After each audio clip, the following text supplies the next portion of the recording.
Hello and welcome to State of the Union. I'm Stefan Grobe in Brussels. European Union countries acknowledged this week that they are well on their way to failing Ukraine when it comes to providing military support.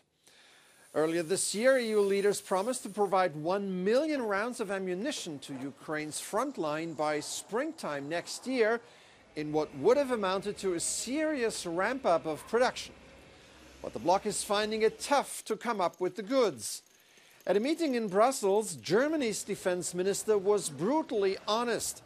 The promise of 1 million rounds of ammunition was a pipe dream from the beginning, he said. So, is this embarrassing at best and a debacle at worst for the EU? Die Frage, ob 1 Million jemals realistisch war, wäre eigentlich die richtige. Es hat Stimmen gegeben, die gesagt haben, Vorsicht, 1 Million ist leicht zu beschließen und das Geld ist da, aber die Produktion muss da sein. Die mahnenden Stimmen haben jetzt leider recht. Wir haben mit unseren Rahmenverträgen einen großen Teil beigetragen und werden das auch weiter tun.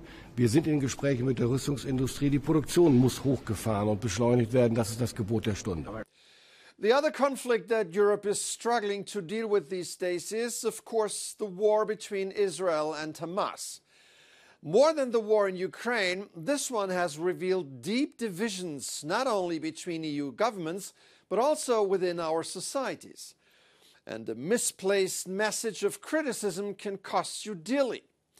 This week, the Web Summit took place in Lisbon, one of the biggest tech events in the world, following the resignation of its CEO for suggesting, in a tweet, that Israel committed war crimes in Gaza.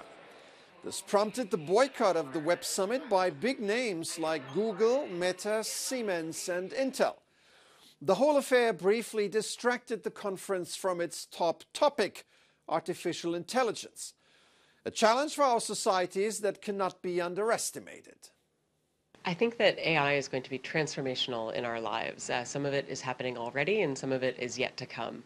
From my perspective, how we use AI, how we govern AI, how we ensure that our humanity is at the forefront of AI and that it works to make our societies better is the most important imperative.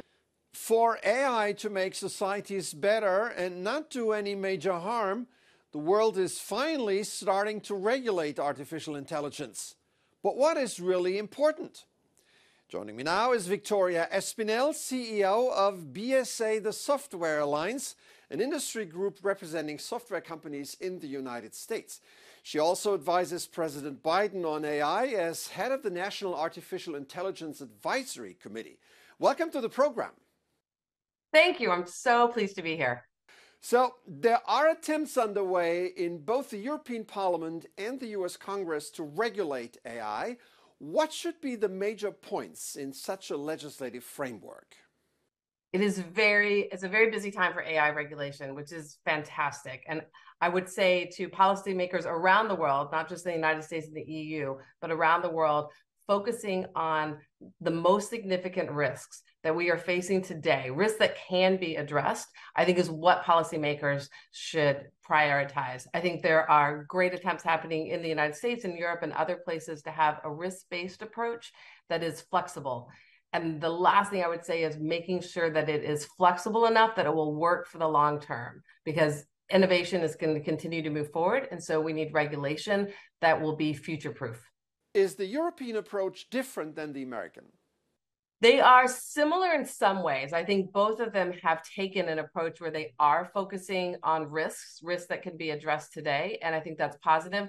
Of course, there are some differences. We have different legal systems, but in concept, I think there are a lot of similarities, which I think is very positive. And I think the amount of policymaker focus right now means we have a real opportunity to have a globally coordinated approach. That opportunity won't last forever. So this is the moment for governments to be working together.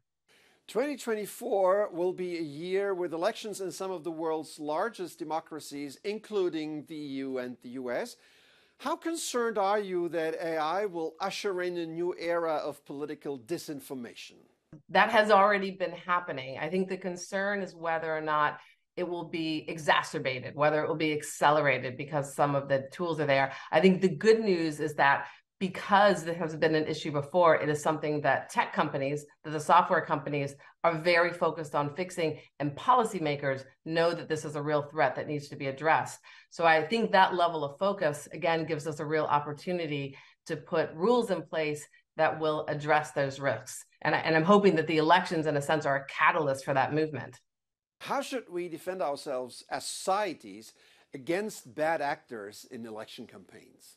There are many parts to that answer, but I think one of them is to have the public have as much information as possible, including whether or not content that they're seeing, has it been generated by AI? Has it been manipulated by AI? And so one important step that I think industry and governments can take together is trying to make sure that the general public understands as much as possible about the content that they're seeing. All right, Victoria Espinel, CEO of BSA, the Software Alliance. Thank you so much for speaking to us today. Appreciate it. Thank you so much for having me. Let's go back to the Web Summit.